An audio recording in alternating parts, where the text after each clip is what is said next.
Que as bênçãos infinitas do nosso Senhor e Salvador Yahvé seja sobre a tua vida sempre, no nome do nosso Senhor. Meus amigos, nós vamos falar sobre o evangelho da descentralização. Esse é o verdadeiro evangelho que liberta, que salva, que muda vidas. O livro de João traz uma grande revelação que diz o seguinte, João capítulo 4, versículo 23 e 24. Mas a hora vem, a hora. E que hora é essa? Aí ele continua dizendo, é agora, em que os verdadeiros adoradores adorarão o Pai, em espírito e em verdade, porque o Pai procura a tais que assim o adorem. Deus é espírito, importa que os espíritos, que os adoradores o adorem em espírito e em verdade. Ele procura alguém, ou verdadeiros adoradores, que adorem a ele em espírito e em verdade. Ele não está se referindo a um lugar, ele não está se referindo a um endereço, ele está se referindo a buscá-lo dentro de nós, em espírito e em verdade, porque nós somos compostos de corpo, alma e espírito. E esse nosso espírito precisa ter uma conexão com o Espírito de Deus. E não importa o lugar, pode ser na sua casa, pode ser no seu trabalho, pode ser em qualquer lugar. O que importa é que você o encontre em espírito. Mas o evangelho da centralização tem enganado e escravizado as pessoas e iludido as pessoas por muitos e muitos anos. Para a gente entender o que é o evangelho da descentralização, temos que compreender como tudo começou. Quando Adão e Eva pecaram, Eva pecou porque teve de ouvir a serpente, e nesse relacionamento que ela teve com a serpente, ela também levou para Adão. E o fruto desse pecado nasceram dois irmãos, um que vem do lado de Deus e outro que vem do lado do pecado, que é Satanás. O do lado do pecado mata aquele que é do lado de Deus. Começa aí a simbologia, que se refere a Caim matando Abel. A partir daí, então, aquele que mata vem lá na Torre de Babel, a sua descendência, e constrói uma torre, levando o povo a uma centralização para que todos que falavam na época uma só língua adorasse diretamente, primeiramente a ele. Só ele estaria lá no topo e embaixo toda a população dedicado a esse que trouxe a ideia da centralização daquela torre. Só que Deus confundiu a língua de todos e não prevaleceu. Mas o diabo entendeu que ali já era o caminho e era fácil escravizar. Tanto no termo político, seja no termo religioso, o diabo sempre usa a arma da centralização. De lá para cá, Deus fez uma aliança com Abraão.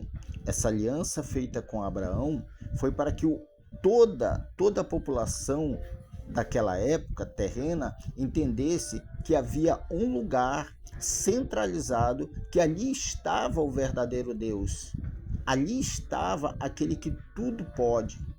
Só que os sacerdotes, os fariseus e os escribas, que eram os líderes religiosos, se corromperam.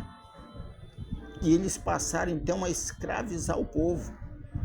Isso fez com que desagradasse a Deus e Deus permitisse que o povo fosse escravo. Por isso que a gente vê tanta escravidão do povo, tanta humilhação, tanta perseguição, por conta justamente dos líderes religiosos. Porque eles queriam posição, eles queriam status, eles dependiam para isso daquele povo que estava abaixo deles. Então eles escravizavam o povo, colocando fardos que nem eles mesmos suportavam, mas eles queriam e obrigavam o povo a praticar tais coisas, tá? Tanto da parte dos saduceus, quanto dos fariseus, quanto dos escribas, com exceção de alguns que se destacam ao longo da história. Quando Jesus ele vem a este mundo, ele vem tão somente para mudar essa situação, para tirar o povo do evangelho centralizado. Por isso que quando perguntam a Jesus falam para ele que ele é bom, ele diz que ele não é bom, que bom era o Pai.